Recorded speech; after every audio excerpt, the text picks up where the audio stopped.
The beautiful south coast town of Fairhaven sits between Mattapoisett and New Bedford. It's everything you'd expect a small coastal town to be.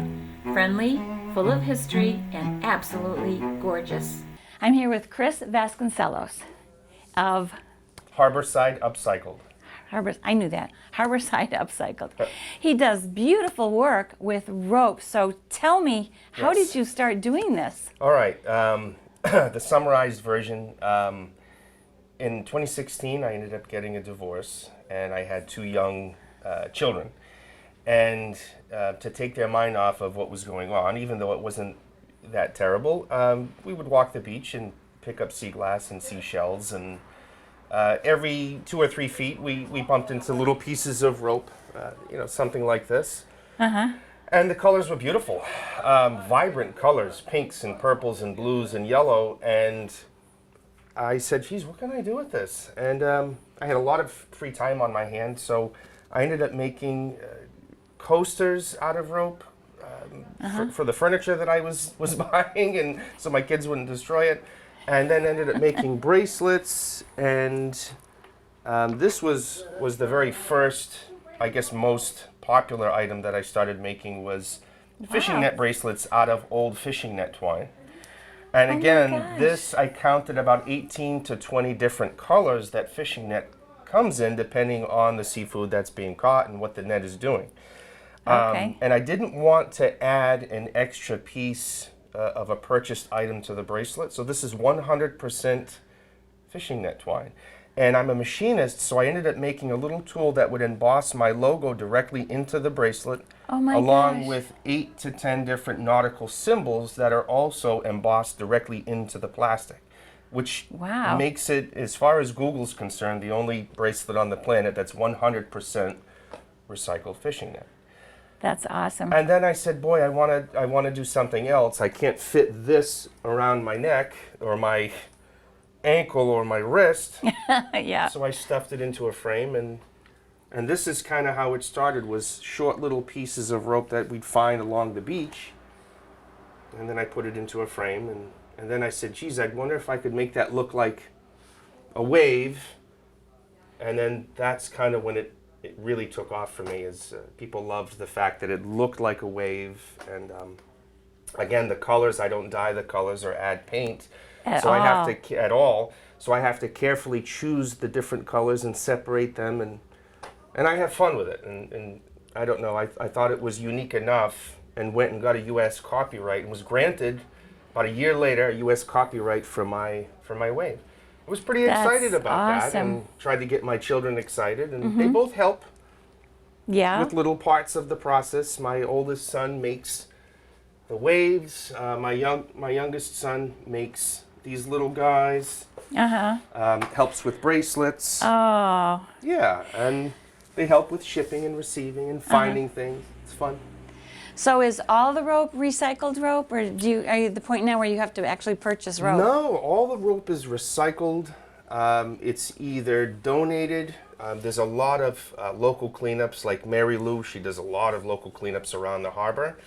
And every so often I find a bag of rope on my fence or my doorstep, and it's thoroughly cleaned, sun-dried, and then turned into art. I have about 15 bins of beach rope that's come off of local beaches. The rest comes straight off of fishing boats, scallop boats, lobster boats. I'm in 32 gift shops in 17 different states. Oh, wow. And a lot of those gift shop owners know people in the industry, and they save rope for me. There's a couple out in the Cape. They make doormats out of climbing rope, and they save me their scraps. So.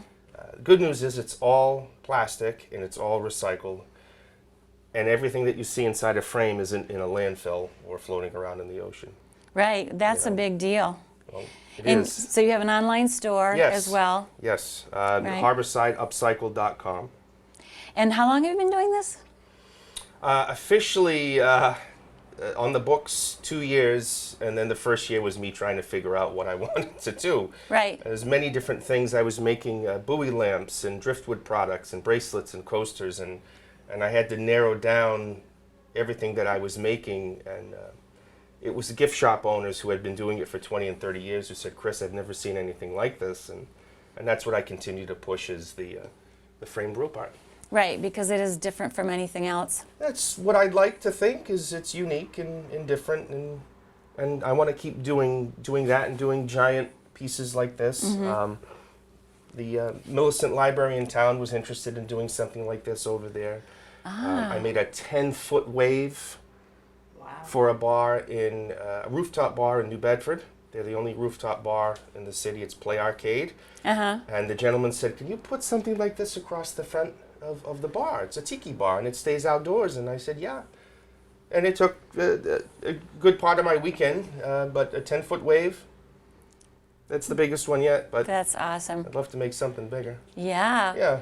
And you said you were a machinist before this.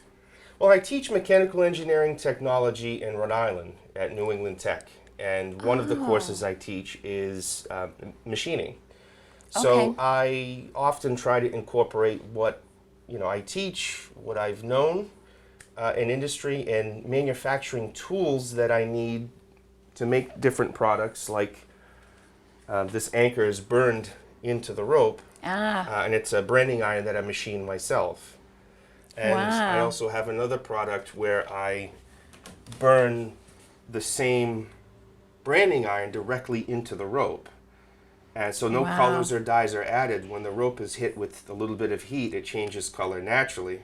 And you never really know what kind of colors you're going to get under the rope. Could be green, blue, pink, and that's what the paw prints are behind you. That's another branding iron. My goodness. Yeah.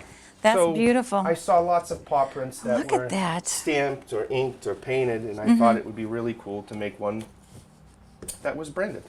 These are heavy too because of the rope itself. Yeah, the rope is very robust, tough to get through, tough to work with, but after a while you get used to it. Yeah.